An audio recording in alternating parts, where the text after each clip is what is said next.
Spanish വേദിയിൽ football ലോകം ഉറ്റുനോക്കിയ സീസണിലെ നിർണായകമായ മാഡ്രിഡ് ഡെർബിയിൽ അത്ലറ്റിക്കോ മാഡ്രിഡിനെ 2-3 ഗോളുകൾക്ക് തകർത്ത് റയൽ മാഡ്രിഡ് കിരീട പോരാട്ടത്തിൽ കരുത്തറിയിച്ചു. സാന്റിയാഗോ ബെർണാബുവിൽ നടന്ന ഈ പോരാട്ടം കേവലം ഒരു മത്സരം എന്നതിലുപരി ഇരു ടീമുകൾക്കും അഭിമാന പ്രശ്നമായിരുന്നു. 1ാം സ്ഥാനത്തുള്ള ബാർസയുമായുള്ള പോയിന്റ് വ്യത്യാസം 4 കുറക്കുക എന്ന ലക്ഷ്യത്തോടെ അൽവാരോ അർബലാവിയുടെ കീഴിലിറങ്ങിയ റയലിന് ആദ്യപാദത്തിൽ വാണ്ട മെട്രോപൊളിറ്റാനോയിലേറ്റ തോൽവിക്ക് പകരം വീട്ടുക എന്നതും അനിവാര്യമായിരുന്നു.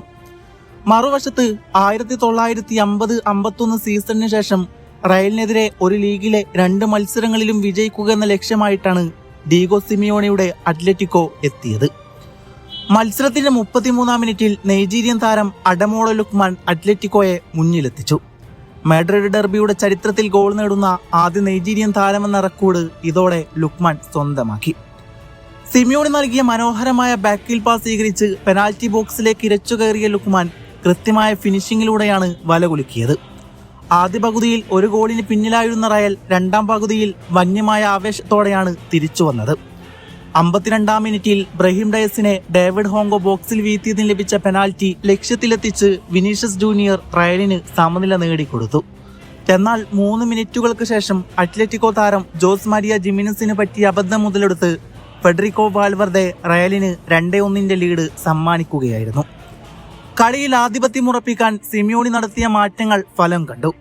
66-ാം മിനിറ്റിൽ ഏകദേശം 35 യാർഡ് അകലെ നിന്ന് നെഹുവൽ മോളിന് തൊടുത്തുവിട്ട മിന്നൽ പിണർപ്പ് പോലെയുള്ള ലോങ് റേഞ്ചർ റയൽ ഗോളി ലുനിനെ കീഴടക്കി വലയിൽ പതിച്ചതോടെ സ്കോർ ബോർഡിൽ 2-2. എന്നാൽ കിരീട പോരാട്ടത്തിൽ വിട്ടുകൊടുക്കാൻ തയ്യാറാകാത്ത അർബലാവോ ഡെഗോട്ടിലേക്ക് നോക്കി. അവിടെ കിലിയൻ എംബാപ്പയും ട്രെൻ അലക്സാണ്ടർ അർണോൾഡും ഇരിപ്പുണ്ട്. അയാൾക്ക് മറുവശം ചിന്തിക്കേണ്ടി വന്നില്ല. ഇരുവരെയും കളത്തിലേക്ക് ഇറക്കി തന്ത്രം മാറ്റി. 72-ാം മിനിറ്റിൽ അലക്സാണ്ടർ അർണോൾഡിന്റെ കൃത്യമായ പാസ് സ്വീകരിച്ച് വിനീഷ്യസ് പ്രതിരോധ നിരയെ വെട്ടിച്ച് ബോക്സിലേക്ക് കയറി വലത് മൂലയിലേക്ക് പായിച്ച പന്ത് റയലിന് വിജയ ഗോൾ സമ്മാനിച്ചു.